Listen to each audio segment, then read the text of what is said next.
Сәлем достар, қалдарыңыз қалай? Бүгін үй жағдайында жасалу жолы өте оңай сыр дайындайтын боламыз.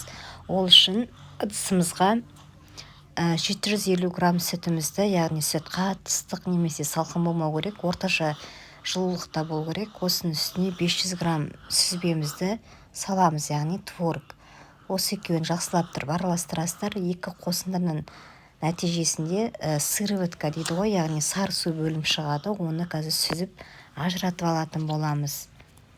Жақсылап араластырып, әлгі құрамындағы творогты езуіміз керек осылай.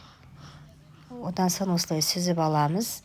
Осының үстіне, сүзіліп алған творогтың үстіне 60 граммдай 82%-ық сары майымызды, бір жұмыртқамызды, жарты шай қасық ас содасын, бір қасық тұз және шым қант салып араластырамыздағы отқа, яғни плитаға қоямыз.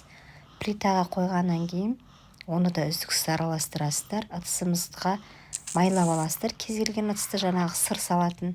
Мінекей осындай болу керек. Енді майланған ыдысымызға сырымызды саламыздағы қатыруға шамамен 2 сағатқа тоңазытқышқа жібереміз. Қатып шыққаннан кейін мінекей осылай болып шығады.